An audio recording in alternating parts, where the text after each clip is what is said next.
with the heel that right to any power on earth. Hi, I'm Scott McKay. The world is at, and I am your host on The Tipping Point on Revolution Radio, where every Monday from 8 to 10 p.m. Eastern, we bring you the latest in this ensuing takedown of this global criminal empire. That's an image of strength. You'll get the raw, hard truth here on The Tipping Point. So come join us Mondays, 8 to 10 p.m. Eastern in Studio B at revolution.radio.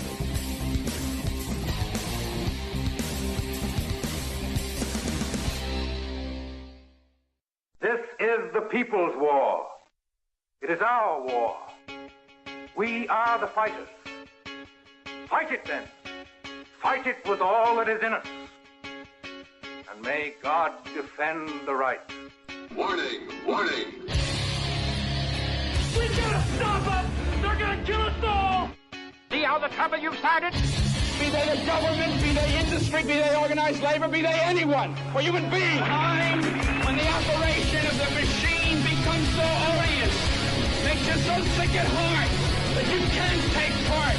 You can't even passively take part. And you've got to put your bodies upon the gears and upon the wheels, upon the levers, by all the apparatus, and you've got to make it stop. And you've got to indicate to the people who run it, to the people who own it, that unless you're free, the machine will be prevented from working at all. Revolution Radio of freedomslips.com, the #1 listener-supported talk radio station, throwing ourselves upon the gears of the machine. Revolution Radio, where information never sleeps. You called down the thunder, well now you got it. Right, you tell them I'm coming, and hell's coming with me, you hear? Hell's coming with me!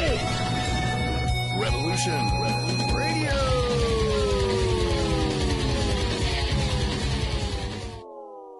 Mini Ice Age Conversations podcast.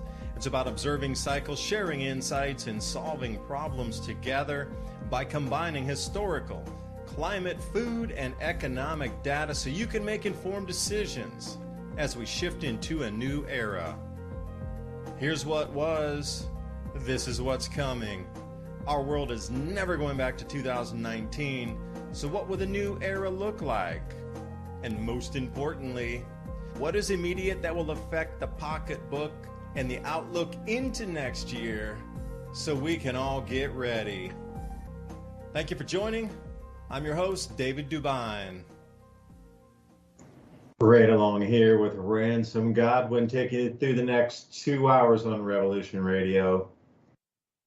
For those of you joining us, please remember we're streaming on 8 different platforms, from the Facebook to the Twitter to the, what do we got, Vigilante TV shout out. We got over our YouTube, and then we got the Rumble channel up and running as well. Clanking worker citizen drones. Have you seen? It seems like the messaging is incredibly clear over the last week, even since we had our last show, that everything is now meant to be controlled, monitored, metered, and you have nothing for free any longer. Even if it was just a nature thing from God that used to be considered usable for the entire society, and now it's going to be regulated, monitored. You won't be able to have access to it unless you jump through all these hoops. And it just seems the messaging super clear on this now. So, you know, how are you going to embrace the new reality?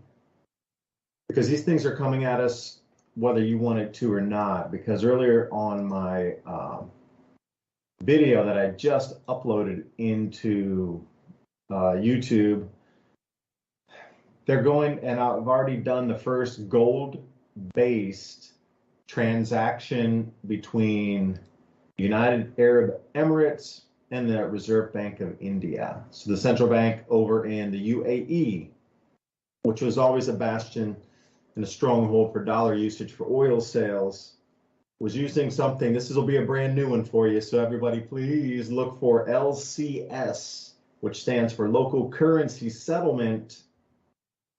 Get this.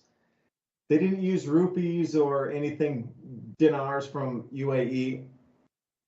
They used 25 kilograms of gold, which is a little over 50 pounds of gold, as the swap mechanism to transfer the value from their fiat currencies. between the fiat currencies, they use gold as the medium that everybody agreed on. That's the cornerstone bedrock of it. It's worth that much, and we'll trade each of our currencies back and forth to get that gold in the middle. You know, it's just going to take a few more of these. It's already begun, and then all these things happening coming up the 22nd. So we won't even have our show until after this occurs. The BRICS nations are meeting on the 22nd. All of the planned invitees, those that will be members, formally announced, and also, I don't know, they could say anything they want and it would shake the world because, you know, there's people already using gold out here. Yeah, if this was the year 2000 and these in India and UAE were using gold to go around the dollar for oil sales, man, the U.S. military would have been in there like a fifth of an eighth of a second on the UAE. And some sort of sanctions would have been slapped on India for sure, because it hadn't been the powerhouse yet of the economy like we see with China and India now.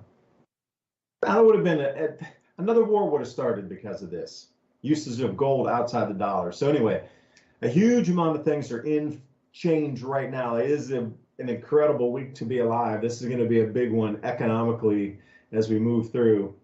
And you know, before the show, Ransom and I were talking about you know, AI and diving into it to really see what the possibilities were on that. So, Ransom, I'm glad you're here with me, and everybody else out there, thank you for spending your valuable time right here, Revolution Radio, Thursday night, 10 p.m. to midnight.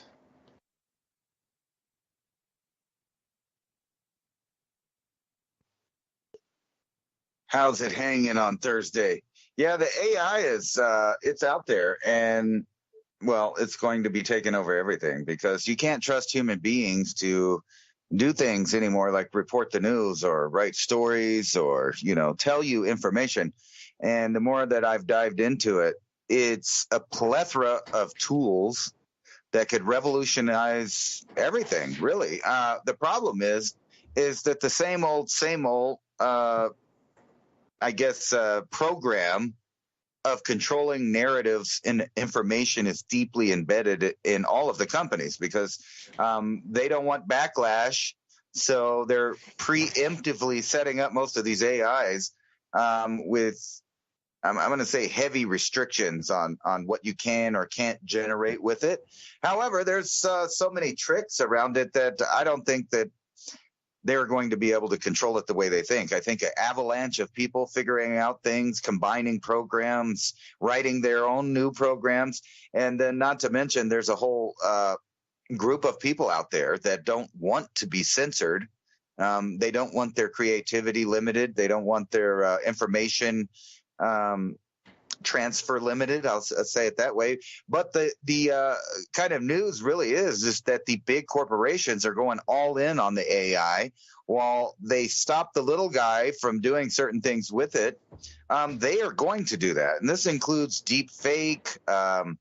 This includes fake voices. Right. Earlier, I was showing David a program and we were looking at it, and you could take a sample of anyone's voice anywhere and then create an AI text to video based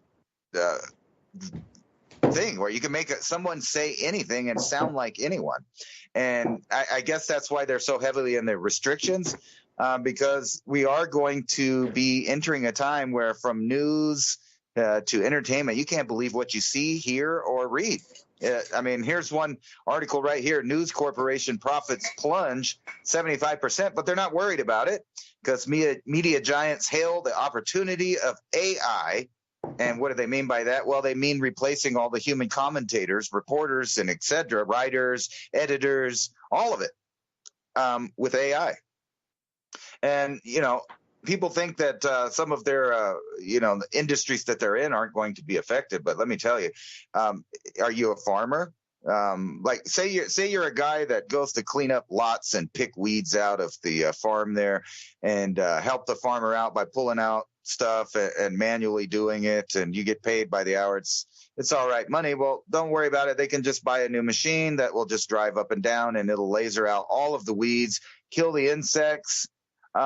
And when you see this continuing, what you're seeing is the removal of human beings out of all of the equations, from labor to manufacturing, to creativity, information and news, media, entertainment, even the production of food is being handed over to AI in different ways. Some of those ways we can't talk about on here, but the point being that every industry is involved in the AI, and what they're giving, it's weird. It's because it's like the same old story. It's like cell phones are great, computers are great, tablets are great, satellites are great, all of the stuff's great. But when it's being controlled on how you use it, it amounts to not much more than a paperweight in the long run. And it seems like every invention that is out there that could benefit man is co-opted, controlled, and made to a point where it's really unusable for the common guy. But the corporations are bombarding you with the same thing. So it would behoove to everyone, not only to learn AI, but to recognize AI, and, use it yourself. Use it for the opposite reasons. Like, you could make something very fast that could teach, like you could say you have a book and you like to make an audio book, things like that, real easy. So you just load your book in there. But at the same time, you could give people images and ideas and all of these things and teach them how to do things, inform them about things. But I think it'll be going the way of YouTube in the sense that only certain topics and so certain genres are going to be able to be used. Like right now, let's see, here's this one, KOAT. This is one of my local news stations here. YouTube to promote false claims. Oh, excuse me, not promote them. Freudian slip. Prohibit false claims about cancer treatments under its medical misinformation policy.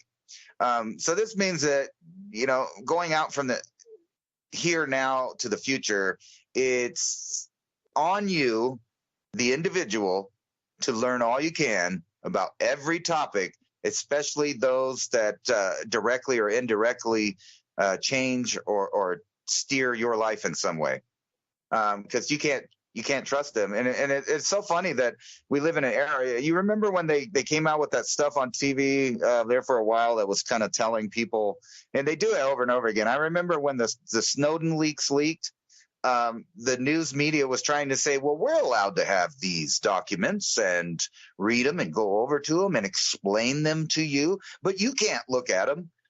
Even though, it's freedom of press and every single individual is that press that they're talking about in the amendment to have the freedom of press. However, they said you need to see it through our lens. And, that's one level that they were in. But now we're getting to where they're saying, you know what? Only crazy people do their own research. People out there doing their own research, that's very dangerous, because you could be, reading something that we didn't approve. Basically is what it amounts to. And now with the power of creating stuff, there's not going to be, I'm for AI, but at the same time, I can see how it's a destructive force in the way that, can you imagine turning on TV or internet media, however you look at your media, and not being able to find one single human being with an opinion of their own that's not reading off a teleprompter, or it's not generated. We're getting to that point. But if you're wanting to do dumb stuff, you can TikTok all day with the most brainless activities possible. And I watched a movie that was on Netflix last night. It was a French movie. It was pretty strange, but they kind of demonstrated where this scenario is going in the future. I think it was about 2045 in their time, and all of the robots and AIs had everything. They did everything for everyone. And at some point, robots basically took over, and they were using, they wanted a world where humans were nothing more than pets. And everything cost you credits. Every mistake that you made, possibly, they would just bill you these coins, these digital coins that were the world's, finance that everybody used. And they would just fine you for having books, fine you for having ideas, fine you for this, fine you for that.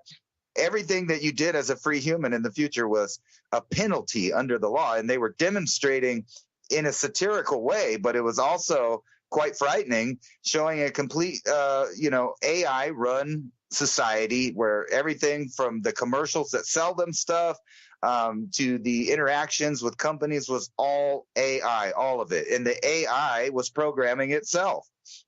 So it was getting to a point where it no longer even understood human beings other than to charge them for whatever violation they were making, whether it be social or anything else. It's a really bizarre movie. But I see that being a real scenario now. Yeah, I totally agree. And Ransom, after you and I were looking at some AI, image generators and text overlays and voice, these different layers of it. Just from my assessment, like you said, the computer, the mobile phone. I mean, take a look at today's world and go back to the 1990s when the computer was sort of coming and it was there sort of, and maybe you took a class in high school. This is how old I am. You took a class in high school to learn how to use the computer because it was all brand new and it was just coming in. So they had to introduce people to it, like what it was. Now think about that level of it. It's kind of where we're at now again. And you fast forward to today. If you don't know how to use the internet and you don't know how to make a PowerPoint, how to use a computer and thing, you have zero skill. You literally can't get hired. Like email was a new thing back then, right? So you had to learn it because now you look at email and what a joke, like you couldn't use or didn't know how to use email, really? Shit, it was all brand new. It had just started. Nobody even knew what the term really meant. So, and you take that kind of time frame and then you look at it today and you would say, but you just literally cannot exist in any way, shape, or form without understanding how this whole system of computer stuff works at the very base level. And you can't get, think about your life today without the mobile phone, without the smartphone in your hand. I know a lot of people go with what they call it a dumb phone, the one you can just type numbers into because they can't track anything. Or they can't listen to anything. It's too old. Like old school tech beats the new hyper surveillance. But anyway, 95% of the rest of the people have smartphones. So can you imagine not knowing a smartphone, not having the ability to even understand to turn on that you could actually call somebody using that same device or get on the internet and look at something? Like if you don't know that basic skill of even how to operate the most minimal function of a smartphone, this is where we're at with AI. If you don't have that ability to even operate the smidgenest function of like the smallest levels of it, you're never going to survive. Like this thing is so vast and so gargantuan and all encompassing. You have no idea after seeing the power of this stuff. And when I say power, I'm truly talking about power in the hands of creation, because I want to now keep it as such. I'm not talking about, in a godlike sense, creating a thing, but you are creating a person with the voices and the actions which drive emotions from somebody else. So Ransom, could I tell you a Dark Mirrors episode that I just saw, because you were also mentioning, I forgot, what was the name of the show you just mentioned to me just a second ago that you watched the episode?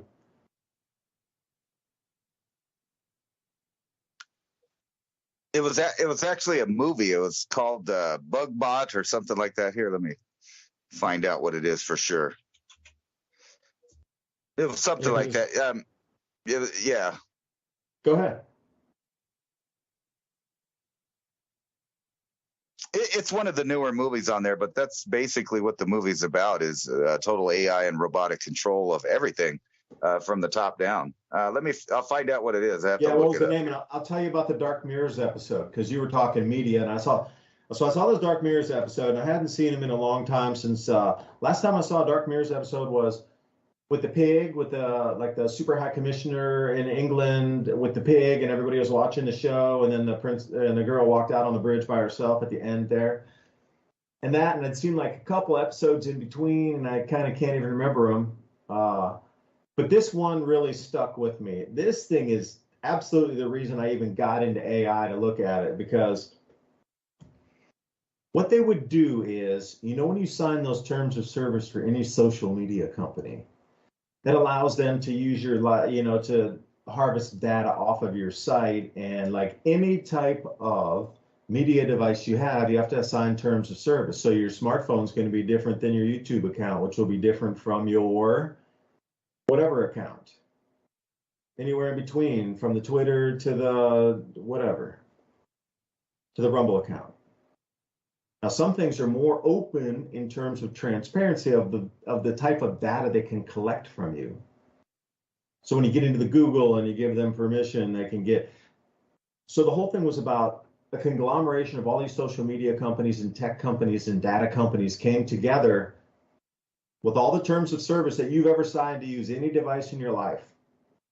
And the thing, if you do that, it's like 400, 500 pages deep on the contract, because it was weird. They put the whole contract in papers, printed out on the table in front of the people when they started complaining how their images were being used. And they're like, on page 376, it's ironclad. You agreed to all this, this, this, and this. But how they were doing it was, they went through all the social media accounts and they had facial recognition, match people that looked almost identical to each other, like 5 up or 5 down from yourself. It's not exactly you, but it's somebody who looks like you. Now they have the social profiles of all those people. So what they would do is then send a news feed or a tweet or some kind of, I forget what it was called in the show, push in the social media of you looking like somebody else. This is the FBI. You are subject to prosecution under the Misinformation Clause of the American Homeland Security Act. David DuByne, Ransom Godwin, you have been identified. Connection ever that was associated with these people, their images and likenesses were pushed in there. It wasn't exactly the same person, but as people were scrolling through the social media, they saw and they go, oh, it looks like Beth, it looks like Tina, it looks like David, it looks like Ransom, it looks like somebody that I knew, and that inevitably would stop on it. And then whatever would happen with each person's interaction on how they saw that media, they would call the person and go, I can't believe you did that, or it allowed also the recording of your device and the turning on of TVs in your houses for smart devices, that you give it also permission. So the whole thing was about, she was sitting there cheating on her boyfriend, but they were sitting on the sofa having a conversation, and the TV, which you gave permission to with your smart device, had allowed to completely collect that voice recording and all, there's cameras coming out of your TVs looking at you. So they were allowed to collect all of that and then start pushing it through the feeds. And just creating the most social chaos incredibly possible, ruining everybody's life on the way down as much as it could, because it wasn't the actual person. It was somebody who looked like them that got them to click. And this is the whole thing. And then once you started clicking on that and you're like, then they brought them to court, and these huge giant, 500-page contracts came out. But it was so trippy the way that their entire business model was to find you or find me, and five people that look exactly like me going up and down the scale, and then get all their connections across all of the social media and start pushing stuff. Not me in the middle, but all those 5 above and all those 5 below that are similar, faces up and down, and seeing the response they would get on people that would click. And it was just ridiculous, man. And it really freaked me out. And then all this AI stuff here, you're going to have to understand the monster here. I mean, it's a creative thing. That's why I said you have the power of creation in your hands with this thing. It is so vast and so powerful. This technology, I look at you people in the audience are not safe. The AI will have you. You are in the matrix now. It's a genie out of a bottle that escaped. That's all I'm going to say. And now you're going to have to ask the genie. You're going to have to prompt the genie. Genie, could I? And that's where we sit.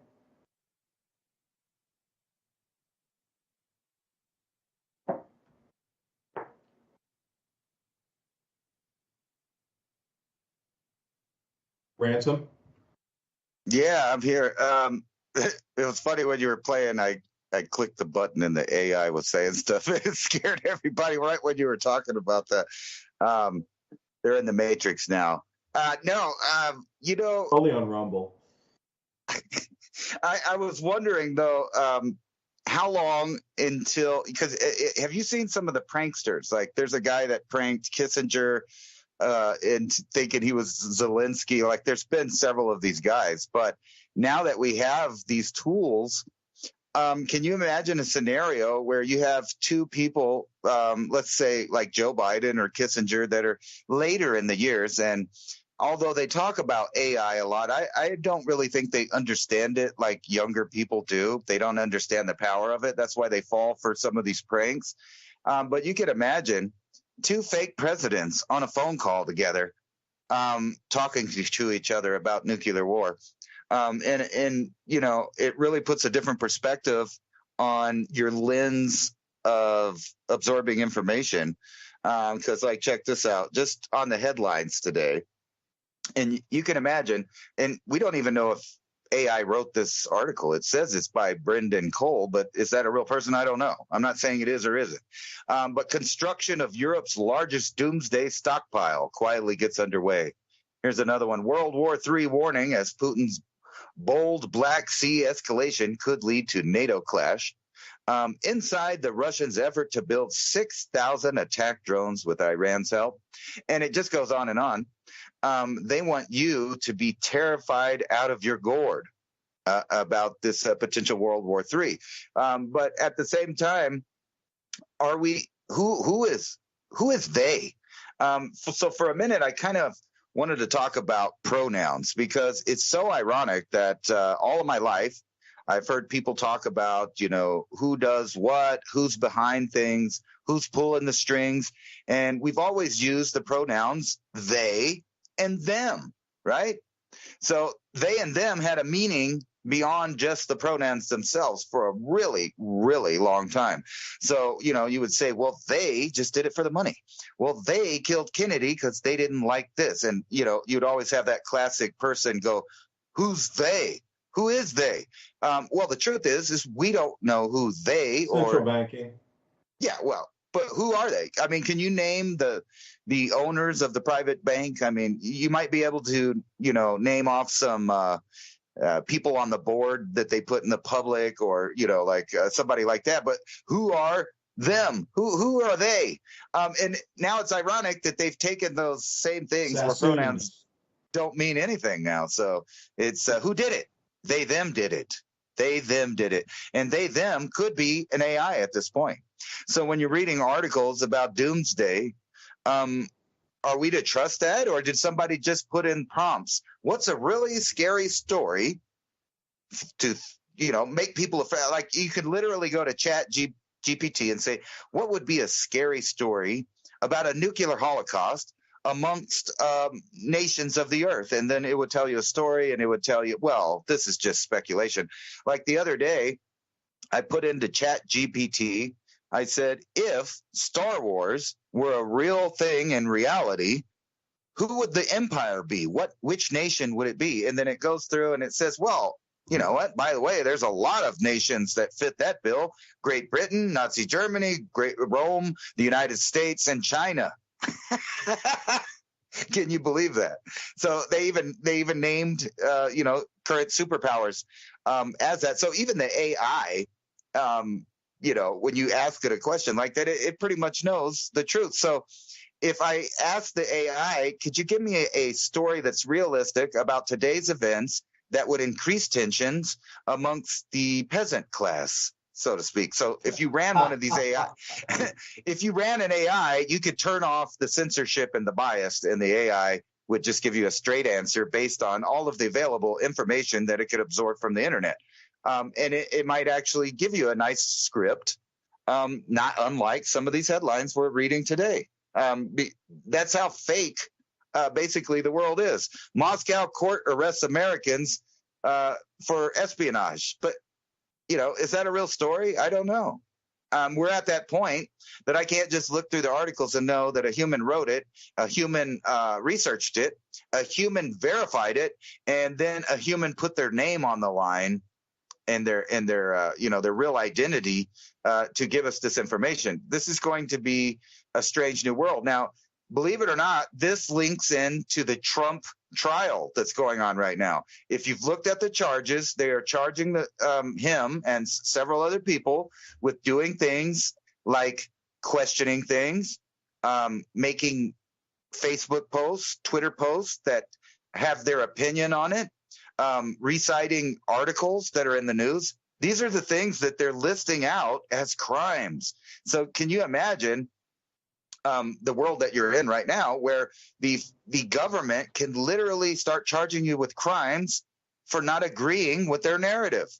And I don't mean like pushing out false information or anything like that, just mentioning factual things that have been proven. They can charge you with crimes now.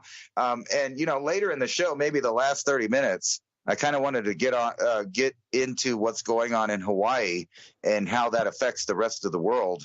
You know, because I don't know which parts of that, because I can tell you right now that the Hawaii situation is going to be one of the most heavily censored and controlled stories going forward, and you can already see that.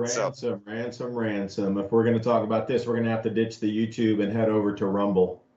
Yeah, I agree, but I thought we'd wait till like maybe the last 30 minutes to do that, and you know, because I've been doing a lot of research into that, and it gets cuckoo. But let's just talk about some stuff in the real world that might relate, if you can understand.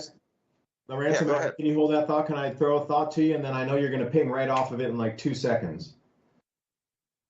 So using ChatGPT myself, because I have the August opportunity report that I am in the midst of completing right now. So I use ChatGPT. Now this is really super important. I was trying to verify or validate that because of the Hunga Tonga eruption, there was a huge amount of ice crystal clouds up in the mesosphere. Like it was the big, huge water vapor eruption, and it pushed it one layer up from the stratosphere, like way super high up.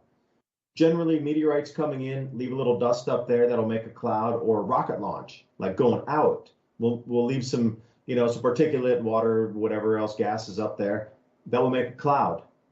Now, generally, they're really wispy, and they're called noctilucent clouds. But literally up there right now, there's hundreds of thousands, okay, I'll be conservative, tens of thousands of times more crystals of ice crystal surface for ozone to break down on. So this year was forecast to have the biggest ozone hole ever recorded since, you know, we started really looking at it like 1987 or something like this. So far, the year 2000 is the lowest, but this is going to be way bigger, like super crazy, way big. And it's going to affect the barley crops. This was my forecast back in December and January, 6 months ago. So this is going to verify or validate that. So this is what I was thinking. You're trying to get you to think for me, Ransom. So I'm asking a question like, I want to use this point to validate that it's possible that crops could be lost due to UVB radiation striking the ground, based on how sensitive the penguins' eyes are to UVB radiation, to explain all of the beach strandings we've had so far with the penguins. There's thousands and thousands of penguins like washing up on the South American beaches. One thing they all have in common: empty stomachs. So I put in a ChatGPT, I said, how sensitive are penguins' eyes to UVB radiation? And then it answered back, penguins' eyes are highly sensitive to UVB. They have a wider range of electromagnetic spectrum. So if that were to increase, then the higher that is, the blinder they get.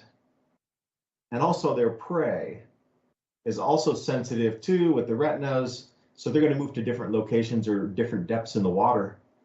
So everything's affected. So if the penguins are starving to death and washing up because their prey moved or they couldn't hunt because of the sensitivity in the eyes, would this not be another kind of, you know, check the box? All right, we're looking for really huge grain production losses in the Southern Hemisphere, which again would drive price. And it's just going to be a never-ending price increase, which was how I was trying to Ransom dovetail into your thought there.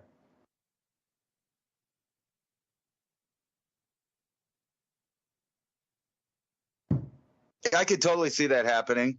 I think it's actually going to be a little worse than that, because I can see now that they have an idea to move everybody in the same spot everywhere. So you keep hearing these terms like 15-minute cities.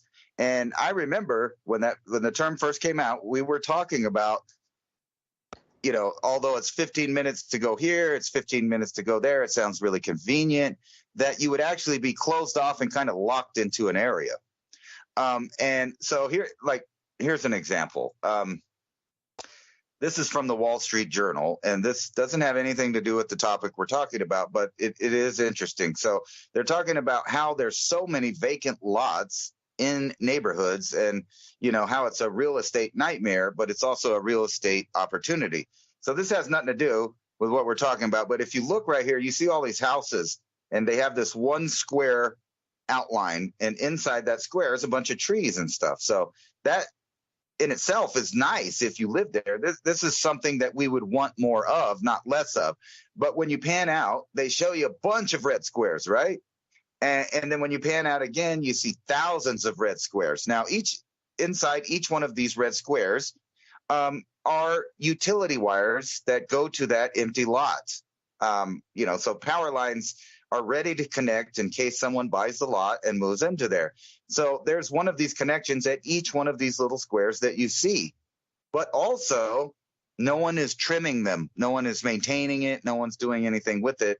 And so say you had something like, this is all hypothetical here, say you had something like Tropical Storm Hillary, and it's forecast to hit LA on Sunday with winds up to 80 miles per hour. California's first potential cyclone landfall since 1939. Now, if in California there are large areas of these unattended lots in the city with power lines running through them, and the city maybe might have chose not to concentrate its efforts on lots that don't have anything on it and trimming around that because, no one's complaining about it, and they can do massive lots like commercial lots and like stuff like that. But that's all around where people live. So if an 80-mile-an-hour wind gust started blowing into the city of Los Angeles and knocked over maybe some trees or something, and they hit the power lines, and then the power lines arced out. And, if the city planners didn't have the wherewithal or the foresight to turn off the electricity and leave the water on, there may be the potential for a massive fire blowing through Los Angeles, San Diego, pick a city. And then imagine a smart city that's blocked off where you can't escape anywhere, where you can't go anywhere. And now you have this fire. And guess what? Most people don't pack gas masks in their go bag in case of forest fires. I happen to be one of those people. I carry that around just in case. Probably never going to use it. But if I got caught in a forest fire with no oxygen or a lot of smoke that was blowing. Now, this is very similar to what just happened in Hawaii. So I'm not saying anything about Hawaii, but I'm just saying in LA, if the city so happened to not trim up and take care of these fire hazards that are everywhere in these empty lots, well, you can just imagine 80 mile an hour blowing through this red square that I'm showing with all of those lots not maintained, not cut, not ready for a fire, and then say the city, for some reason, turned off the water before the fire, but left the electricity on so that the trees might fall on the power lines, causing fires and arcing. And then you might see like a big cloud of smoke over the city of Los Angeles with a lot of what look like lightning flashes, but are actually transformers and power lines falling against each other, coupled with 80-mile-an-hour wind. You could see that a nightmare is in the making if that's the way LA is treating their city. If. Now, I'm not saying they are. However, if you look at certain cities and who runs them, they all have certain programs going, and those programs might make it more likely for tender matchbox, conditions that don't mix well with 80-mile-an-hour winds and electricity. So, and the last hour, we can talk about things that actually happened in real life, but we can't talk about on YouTube. But that was just a fictional scenario about this upcoming Hurricane Hillary. And it says right here on AccuWeather, it expects dangerous flooding from California to Arizona. But the part that caught my eye, really, was this 80-mile-an-hour wind in an area that, in the last couple of years, for some reason, has had a lot of forest fires. Now, if you got a chance to look at last week's show notes, I brought up the Fuyu bombs or the Fu bombs from Japan. And it's a really interesting story that has nothing to do with current events, not the Chinese balloons, not the forest fires, nothing. However, they made about 9,000 of these things, and they sent about what the U.S. government thinks to be about 900 of them. They recovered 100 or 200, I forget, but which leaves about 400 of these bombs that are fire bombs, which are improvised explosives that have a big charge in them. I forgot what the exact thing is, but it'll blow up pretty big. And it also has 3 feet of hydrogen-laced paper. And these things are just sitting around in Canada and the United States, just sitting there in the forest, wherever they landed to this day. And I'm not making a connection, but if you so happen to know where those things were, they could be set off. And if there was any winds, it would be a horrible nightmare. It might cause, wildfires across North America and, like places like Canada and the United States. But also, if you remember the forest fires a while back, there was these hot spots on the maps, and they just, were near power stations. I'm not saying there's a connection. I'm just saying the forests seem to burn really hot around those areas. So hopefully, there won't be these kind of conditions in California. Well, I would say northern territories or northern Maritimes just all sparked up exactly like it did about a month ago that sent all the smoke, orange smoke, whatever kinds of smoke over to New York City. Remember that big one? It was between the gigantic release in Ohio of the chemicals, and then there was those massive forest fires that made news for probably a good better part of a week. It was so much smoke in New York City. Remember how all those fires all started at the same time? Literally, when you look at on the map, Dutch Sense did a good job of covering that. When you could see all the ignitions come within literally just 1 hour of each other. It was kind of like, nah, shit, right? That's not lightning strikes. And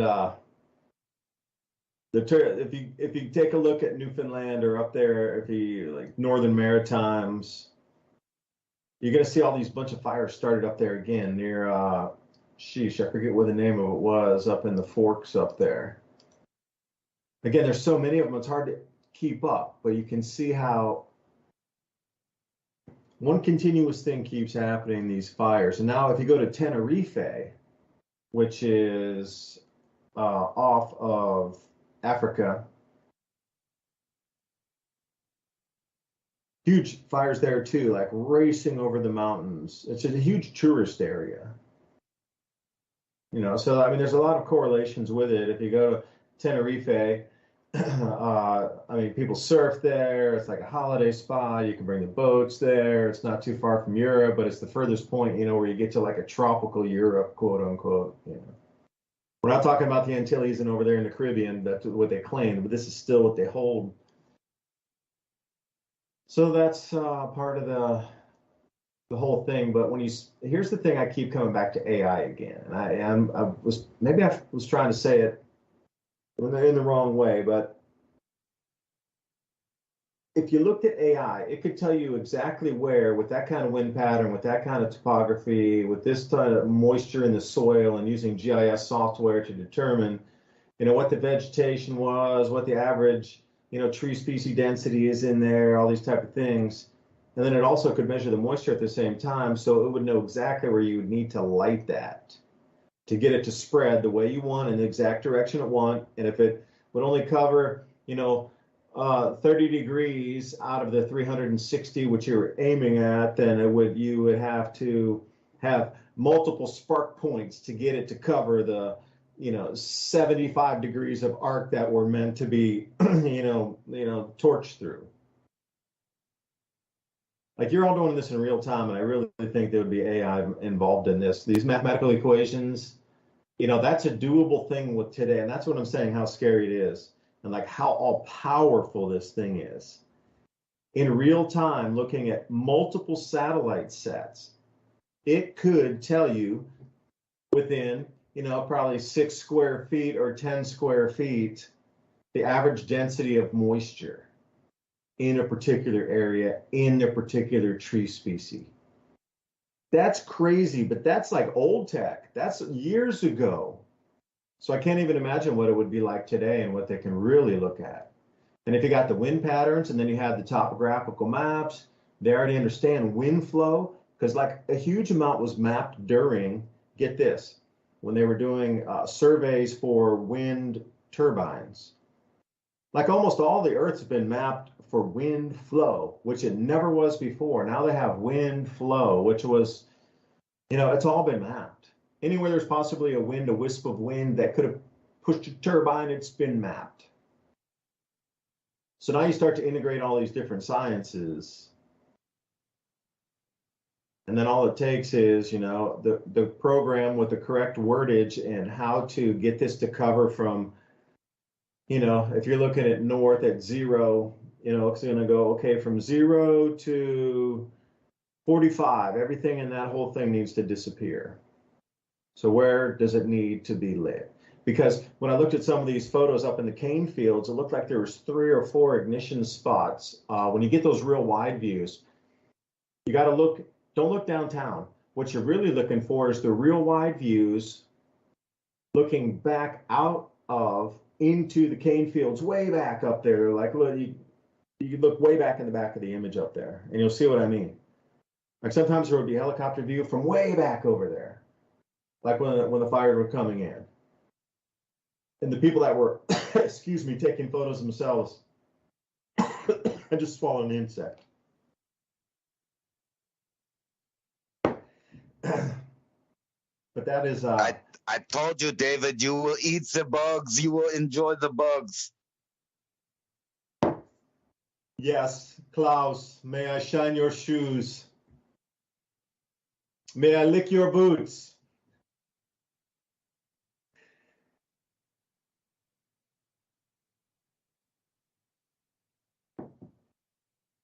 Ransom. Damn, that must have been a June bug. That one was hard to swallow, huh? It's crunchy. Yeah. No, speaking of food, though, we talk a lot about food here, and I was looking at this article, and you might think that these people are crazy. However, they're a Stone Age tribe, and they still practice cannibalism. So, cannibal tribe that eats that's thieves. A bad word here. It eats thieves as punishment, devouring everything apart from, well, they can read that. I'm not going to read it, but the male member part. So, we talk a lot about what would happen after the lights go out. And I know a lot of people are kind of judgy about how civilization is so forward. And we were talking about AI and all that stuff. But in the reverse, when the grid goes down, I have a feeling that people may act a little more like this. And, like, what do you eat when there's nothing to eat? Well, obviously, not to get gloom here, but some people at certain times with certain beliefs have decided to eat people. And, I was just thinking, we get into those scenarios about, the grid's down. You got these groups of people out there driving around in groups looking for resources. But what would happen if, we just, I don't know, ate the thieves? Is that too far-fetched? I mean, that is a Stone Age tribe's mentality and belief system, and who am I to judge them? But maybe we could culturally appropriate. No, I'm being silly, but this is all going to link into the Hawaii thing at the end, because basically that I believe Hawaii, the Maui thing, was a vision of the future for the rest of the smart cities in the Western world. And these fires can be started from anything. They can be started from lightning. They can be started from smokers. They can be started from protesters. Now, just think about that. And if you remember a few years ago, there was a certain group of people that said, if they didn't get their people in where they wanted them to, that cities would burn. And, well, cities burned that following summer.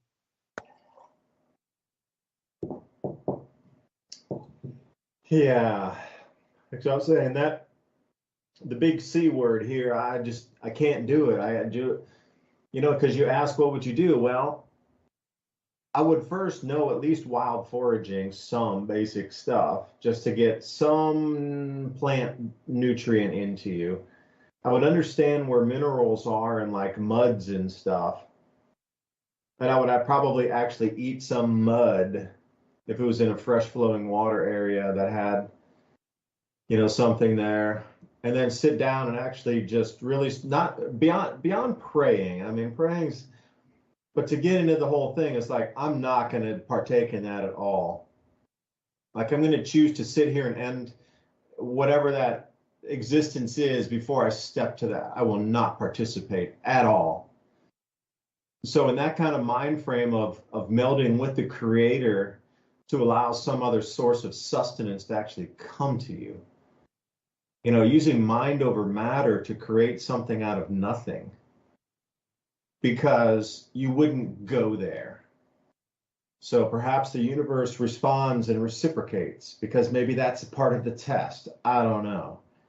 But it gets to, even if you look at biblical stories of a loaf of bread or one fish and then multiples coming out of things, is that, excuse me, like David Blaine pulling something out of a basket? I mean, these powers are out there. All humans had these powers before. Like, how powerful a human is just so astounding, but it's been pushed down, written out, squashed down. I mean, the human, as we understand, even the ones that can manifest, like the billionaire manifester kind, that's so like 1/10 of 1%. Like, what if that was humanity's normal state of being able to create? Like, you look at these ultra achievers, and there's some great, people that get you motivated to get up every day and have a purpose in life and really go for that is the reason you want to be alive, because it gives you so much joy and happiness following that dream. It ain't work. It's a dream, and you're on there the whole way. The same thing, like those ultra motivators, the way things they can produce with their minds is pretty astounding, how it goes from thought into action, into a physical thing that comes out on the other end. Now take it to the billionaire class. And that is what our waking normal vibrational state is before you even put it into first gear. But somehow that has been knocked out of us completely over the last thousands of years, or 1,000 years, or even when you were a kid, and I'm a kid too, and you're in school and they tell you this, that, and the other. Or they train you for 18 years in schools on how to behave or think. They think you out of just the normal way of creation, or you being a creator is a better word for it. But anyway, I lost my train of thought there, Ransom. Can you bring us out through the hour here? What do you think? Throw some idea at me. I know you got something to go there.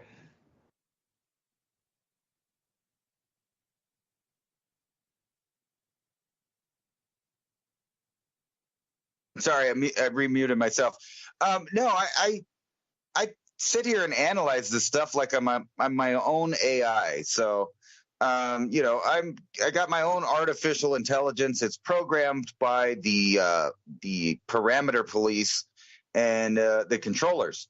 So, when I start hearing everybody talking about possibilities of nuclear war and massive areas where people can't live anymore, or, smart cities that just burn to the ground overnight, even though they were supposed to be the safe, secure future of, paradise. Here's another paradise that scientists believe in. Now, I don't know, but it kind of sounds like they're saying this is a good thing. And also, when you listen to these people talk, like Bill Gates and all these people, they talk about their idea of their wonderful utopia of a planet reduced by a lot of people so that there are these big spaces for nature to live in. And proliferate. And we know what the Georgia Guidestones said. So when I read an article like this, the Chernobyl disaster may have also built a paradise. Some scientists think radioactive human-free landscape might be now a haven for plants and animals. Isn't that great? So, if they, detonate a couple of low-yield weapons across Europe or maybe the United States, China, we can just have these vast paradises where humans don't live. But don't worry, because plants and animals with their shorter lifespan can just live in a haven paradise. When you know that scientists think this way, you kind of have an idea of, if they were allowed to choose whether or not humans lived in a certain area or not, they might not choose to have them there. Maybe areas that were, famously occupied by Pleistocene animals that they, at the same time just so happened to be thinking about cloning and repopulating. I don't know. Sounds kind of weird to me, but we're moving into a phase where a lot of ideas are coming into reality. And not only that, the elite's ability to see them through fruition is coming to pass. And I see a lot of their programs rearing their ugly head. And maybe I'm woo-woo, but I see the possibilities of where they can make nightmares for human beings. Yeah, I would agree. I mean, that the entire world has just shifted with this technology coming out, as much as, I'm going to even say far greater than the full movement from what we knew as typewriters into full computers and the smartphone sitting in front of you. Like, that movement of everything just happened, but it happened so fast that nobody's really even able to understand the tech yet, because you were able to take that 10 years to get the computer because it was slowly rolling out from scratch. This thing is fully developed and already so powerful and just unbelievably, I don't know, the intertwining of possibilities of this thing in itself is infinite. Like, if you wanted to create something, it's truly infinite. The possibilities of intercreation and interconnection between all of these things from your mind into it to create something out of, it's quite remarkable. I just can't even say it. There's not really enough words in the English language to explain what I'm trying to say. I mean, the amount of change that occurred from the computer is just like a fraction of a second that just occurred, but it's going to have a 10 times greater impact than that. The horse and buggy to the high-speed rail, magnetic maglev, that's the same trend. That's the same equivalent of change from the computer now. You're listening to Revolution Radio at freedomslips.com, and we'll be right back after this message. The currency, well, it will be the exact same thing. Now, do you have enough money to buy an ounce of silver? Perhaps you do. It's the same thing with food preps. The 1 week kit compared to something like a full 6 weeks kit or a 12-week kit. Even if you get just one small minimal thing to add to your stack. I talk to people who prep all the time. It's always about tools, storable foods, water filtration, and a way for you able to store water and filter it at the same time. Because if you can get that closed loop enough, there's always going to be somebody that will help you garden with those seeds. Heirloom seeds is where you want to go. Heirloom open pollinator seeds. Because at the end of the day, when you collect those seeds at the end of your season for growing, you want to be able to store those and then have them so you can replant next year. I think that supply chains are going to start constricting even further. I mean, look at the way that the world laid out. These really incredibly complex supply chains are now starting to fracture in the middle of everywhere. Political strife. We didn't even talk about the ozone depletion event that's going to wipe out food production further in the Southern Hemisphere. The tipping point. Humanity's here. We're seeing it everywhere. So how do you protect your friends and family? Because you got to think, everybody has survived. We would not be here having this conversation if people had not survived the last 8,000 or 10,000 years of events that were far greater than what we're going to experience. It just takes a little prepping, a little bit readiness, and I do believe that we'll be able to get through this. When we're talking about these seeds and the storable foods to go with it, you're going to have to probably invest in both of these ideas. when you go through the list of the seeds that they give you, these heirloom seeds, they're the best type of food that you could possibly get or grow yourself. But you have this backup of the food storage that lasts 25 years. And that's heavensharvest.com. Use the code ADAPT at checkout. That's ADAPT. Take 15% off your order. Whatever comes your way, weather, war, whatever it is, you're prepared, you have security.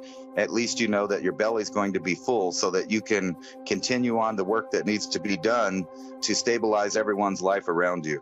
But 2008 is when the system actually died and was put on QE life support till they could get into place the next system that will take the current system's place.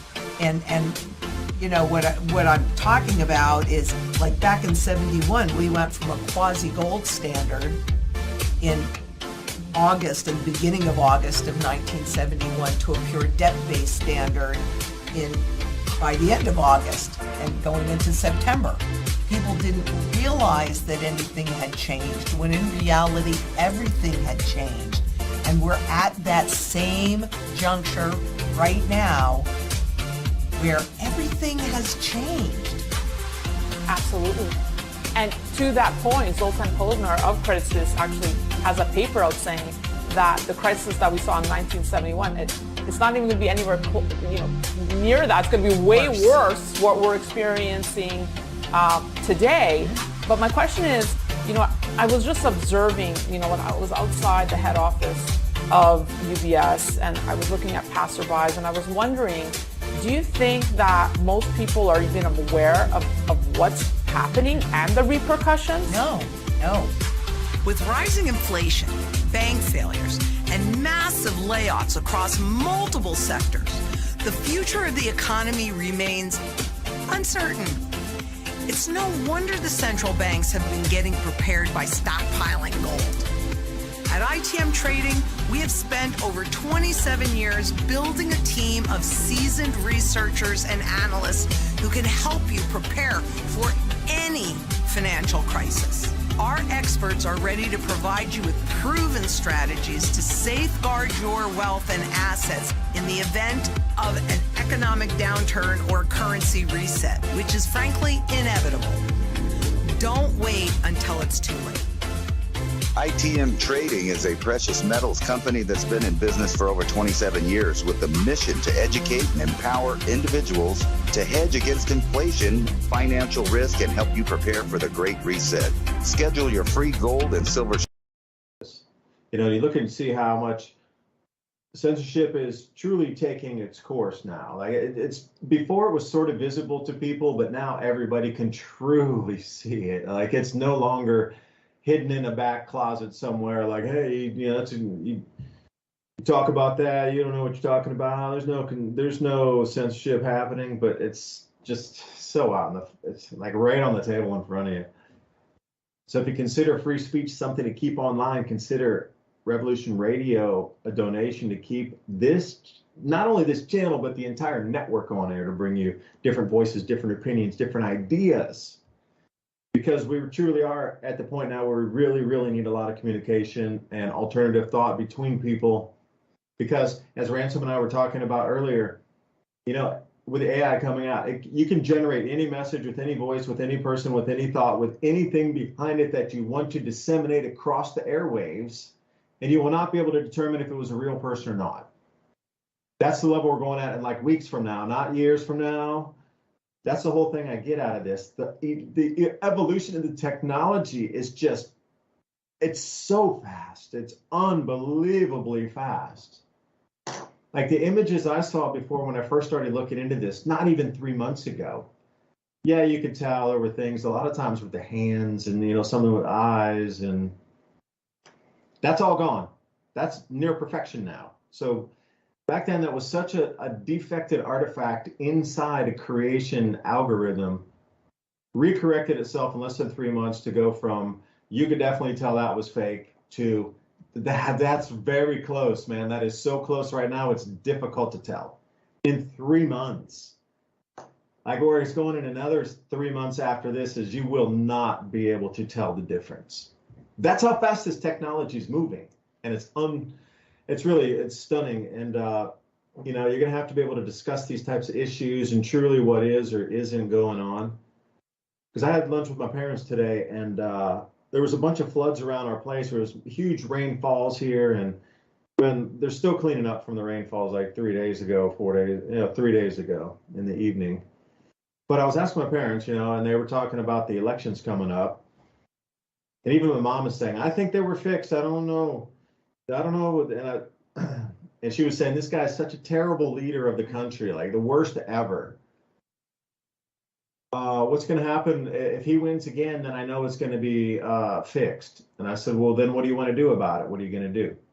And she said, I don't know. I'll just know. And that was the whole answer. There's 300 million people out here, and less than 600.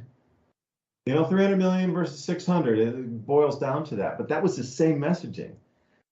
I don't know. I'll just know. But that was an interesting thing to say. I'll just know. But then what does that do for everybody?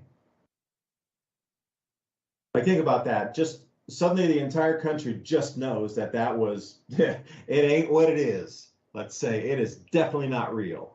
Just like the AI is not real, just definitely won't be real. And everybody will realize that at the exact same time, that it's not real anymore, that is a complete fiction.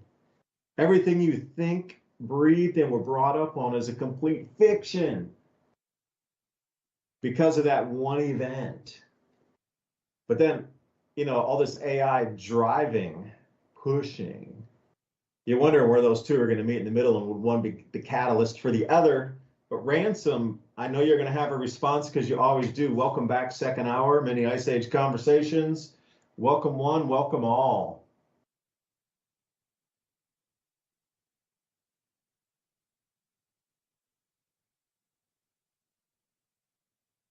Yeah, you think the AI, yeah, I was going to say, you'd think the AI would make a better touch screen. The thing doesn't recognize me as being alive sometimes. No, I was trying to unmute myself. It wouldn't.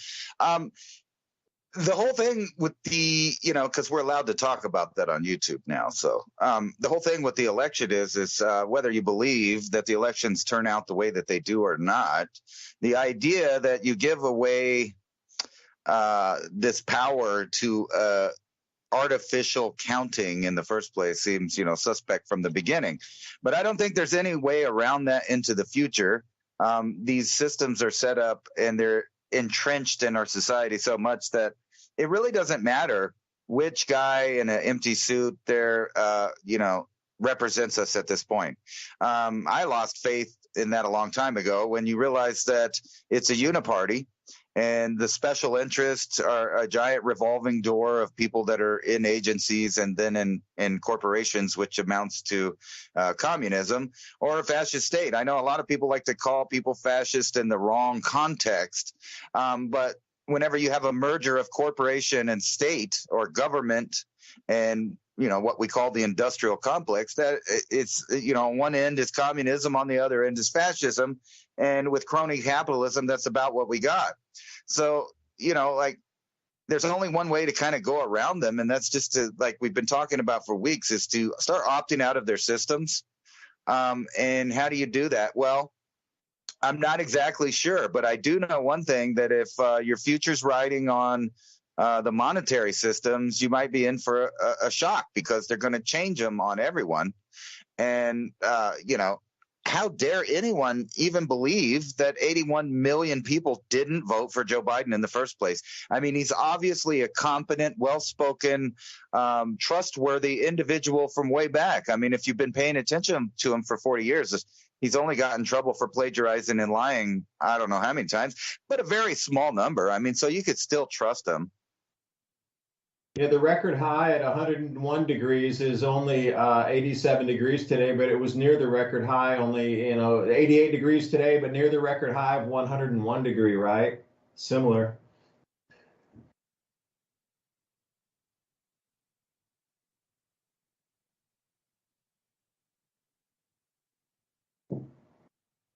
The global temperatures. 81 million people voted for Joe Biden. Any claims he didn't win are subject to prosecution.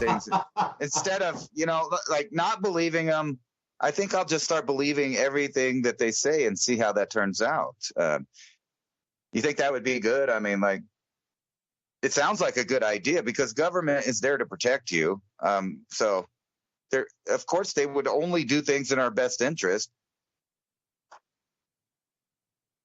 You're blocked, man. I don't even know if you're real because, you know, the conversation I had with you in the first hour and the way you're talking now, I think something has gone over, and I'm not even talking to you, Ransom. I'm talking to a voice-generated Ransom that took over during the break.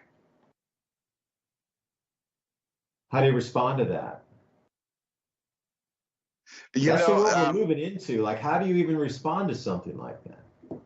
I've seen some really interesting law suits going on right now. So when you have these, like, for example, there's a porn star that's all over the news right now because she made a viral video about complaining that if you typed in her name and you put the word nude, Google itself would bring up millions and millions of images of this woman in the predicament that you described in the search engine. And not to mention that, you could also describe that person and the attributes and put them in any number of AI programs, which can change what that person's doing and the way it looks. But what's funny is, you know, when we were kids, they had the nudie magazines at the store and they had them up on the top shelf, and, you know, it might have had 30 photographs total in it. If you type in someone's name in the Google search, you get thousands. So I kind of see the point that they're complaining about, that Google and these other monster corporations get away with using images, stories, and all of this without copyrights, without paying the owners. They do it. But if you try to turn it around and do the same thing, of course, they shut you down for copyright infringement, intellectual property theft, all kinds of stuff. So it's like a one-way system that they're using to, control every aspect. So, like, even if you came up with a great idea and you put a little character together and you put it out there, if it really got famous, it'll be co-opted, or you'll have to pay the company that created it, because in the user agreements, they retain control of the creations that you thought you were making. So everything from DNA to ideas are being copyrighted and owned. Thank God we had a while back a Supreme Court decision. I wouldn't rely on these too much more in the future, but it said that, you know, a leaf is still part of the tree. So even if you take a leaf off of the tree, it's still part of something, and you can't copyright DNA. But there's a little a but in there. If you change it just a little bit, then you can copyright it. So imagine all of these databases full of,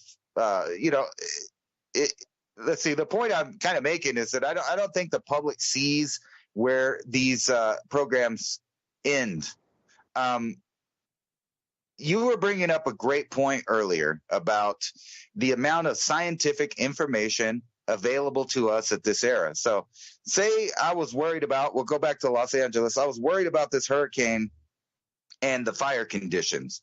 I could know exactly where it's going to blow in, just about the trajectory of the wind, where it's going to blow off the canyons, all of this stuff, which kind of tells you, and it's a point I brought up before, with all the surveillance that we have and all of the algorithms and people and manpower and all of this in this total surveillance grid that can find grandma protesting from a bunch of blurry photos with their facial recognition, can't seem to find the real criminals. They can't seem to find the real terrorists. They can't seem to figure out these mysteries of how fire started, and things like that. When we know that they have the computing power, the AI power, the algorithm power, and learning machines that could tell them exactly where, when, and how something started. So it also predicts it for them. They have prediction models. So they almost know, like, if a scenario set up a certain way, what's going to happen, or at least what are some variables of this what's going to happen. And, like, just from us analyzing it, I could predict that in the near future, there is going to be a lot more dramatic natural disasters. I'll put natural disasters. And you remember the government's definition of natural is that man is natural. So therefore, anything man creates is also their natural. So if a disaster happens and it's caused by human beings, it is a natural disaster. If you don't believe me, you can ask the state of New Mexico. They're still asking for money and beating us over the head on the local news channels about how climate change has put us at risk for forest fires. And they keep bringing up that we had some of the worst forest fires ever, but they always fail to mention that the Forest Service started the fires. They always fail to mention that an arsonist lit a fire at a campsite, or little kids were playing with matches or something like that. They always fail to mention those, but they never forget to tell you that you are causing these disasters. And back to my logic, therefore, they are natural disasters because people are causing them. But they are not saying that, people are causing them directly, but indirectly through the climate. And it makes you wonder, millions of years ago, how did humans survive if, there were all of these massive amounts of jungles, animals, and carbon dioxide on the planet? How did we even get here? We slashed and burned the forest to create our own niches for ourselves that gave us exactly what we needed for safety and security. That's what we did. If we go back 400 years, think about the amount of forest 400 years ago. But then you would need to 10x or 20x that for what Ransom was just talking about. Think about going 8,000 years into the past. We really have no records or barely any artifacts from that period of time when there were people. 8,000 years ago, not 80,000 or 800,000 years ago, 8,000 years ago. In this present interglacial, right this second. Like, we can't even trace back from where we are now 8,000 years ago because it was so few people on the planet at that point. So right now there's 8 billion people approximately at last count, minus a few now, depending on how you do that math. So let's say 7.5 billion or 7 billion. At that point, 8,000 years ago, there were about 100 to 200 million people maximum. Some of the lower estimates put it at 100 million, which would be 70 times less people than now. Even if it was double that at 200 million, that's still 35 times less people than now, with a reduced population now, not even at 8 billion, but 7 billion. Just doing simple math. So you think how those people, our ancestors, eked their way out when there were 30 to 70 less times people than there are on the planet. Can you imagine if our planet's population was just half? Like the amount of resources and space that would open up? Okay, what if it was 3/4, 75% reduced? Oh no, we're gonna go 35 times less. That's what we cut and slashed and burned our way into. This 8 billion is exactly what happened. We took over that forest area and used it for our own habitation, but changed it slightly. So anytime you talk about, and this is a good one too, for those jumping back in history from Aotearoa up to, Polynesia and up into Hawaii, going across the equator there. Like going back to Aotearoa with New Zealand, their creation myth is something like this. The earth went through a terrible cataclysm and it stopped. And the great fisherman from the sky pulled down a, fishing pole with a line in the water and pulled the mountains of New Zealand out of the water and created the islands of what we know in mountains as we know as New Zealand today. They saw that plasma bolt come down in, and when something happened with the crust, it lifted and the ocean parted around the mountains. That's crazy because somebody saw that and knew that it happened. But then you look at Polynesia and you go back, man, we're talking 1,500 years ago, Roman era time, the Polynesians were up, like getting up through all the islands of what we know as Polynesia today. Like they had their own indigenous populations before the Polynesians arrived, some 1,500 years ago. to 1,300 years ago. We're talking dark ages in Europe when, Polynesians are cruising around all these Pacific islands. It's pretty interesting how the whole civilization has moved and ebbed and flows based on the production of food and the availability for the world to feed itself.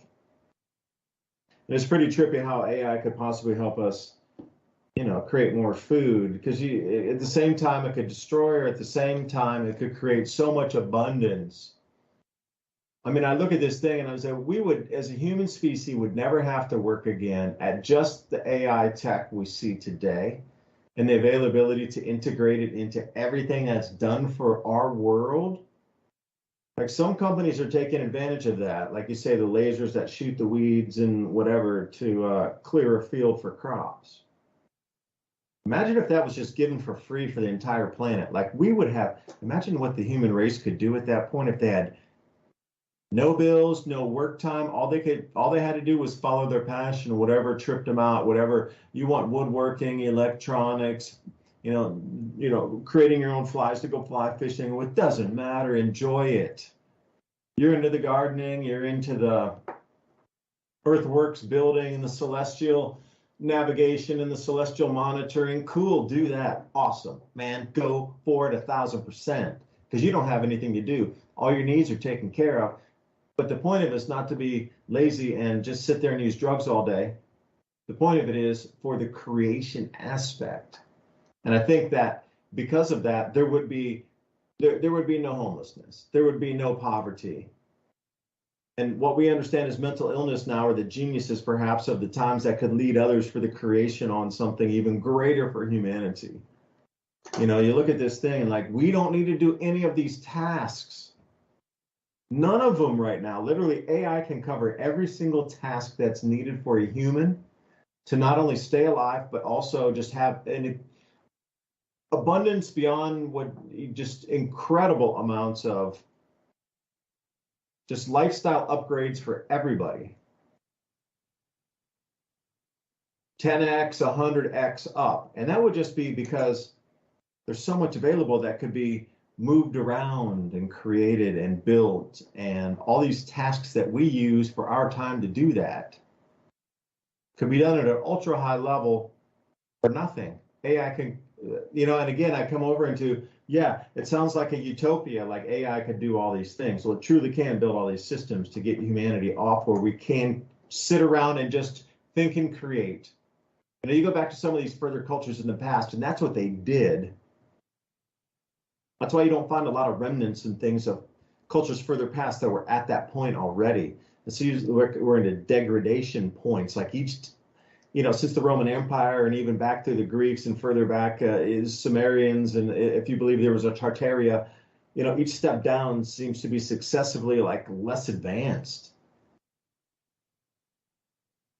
Like, to be able to, AI can actually do everything we need. And, where does that bring us as humans then? Will we start to rely on it because it can provide for everything that we need? That allows us that lifestyle to just sit and think and follow passion. And anytime that you need anything in your devotion to your passion and following it, it will actually turn up. Oh, I'm a woodworker. I need this, and this for tools. And boom, it's there because it can be. Those systems in themselves will generate their own revenue streams. And hell, this thing can produce its own electricity. Are you kidding me? This thing is so far off has gone, and I'm for, just understanding the technology. If I could talk about Nikola Tesla and how this blends into it. You look at some of these Nikola Tesla patents from using magnets to spin two disks in opposite directions, thereby create electricity by using the Earth's magnetic field. In the 1880s, that's when these patents were put out. So think about using AI and taking the original Nikola Tesla patents and then running them into the most modern technology that we know through, I'll be generous and say through the end of 2022. Good enough, close enough. But run that patent through all that and run it all the way to what the machine would look like today, and then to get the schematics of it and have the CNC lathe, everything, so you could get it. Every single part you need to build that machine right now. that's where this tech is at the moment. And I'm wondering why nobody's working with these Nikola Tesla patents and technologies. See, Ransom, that would be a good one too, is like, you can generate AI faces and have words and sell products and things. Or, I'm wondering if you took all the patents in the past that said, no, they didn't work, but have AI run them out until present. You know, that would be a skill and a niche right there. I'd be willing to hire somebody to work on that, to try to get it to move and actually get it to the point where those old patents through AI today can give us a working diagram with every single piece, part, size, thickness, material, spec, and the programs to cut it on any machine, whether it be welding, whether it be water blasting, CNC lathe, whatever it is. There's a pattern there, or what do you call that when you put on top when you want to cut cookies? That, so you can go down to your local shop, and if they had an acetylene torch, they could still cut you out something, and with their grinder, get it incredibly close to what you would need. You know, or all the way up to 3D printing everything. And everywhere in between with 3D printing metals and plastics and everything you need. See, that's where the AI needs to take us, is this direction, so we can expand humanity. I don't know, Ransom, maybe that's too much to think of. And again, you know, I try to think like how could this thing be used for greater good versus like locking us into where we are and then taking us that dark route, like you're talking, it's World War III, there's doing all the way down into the darkness, you know. I want to sit on the rising tide of energies.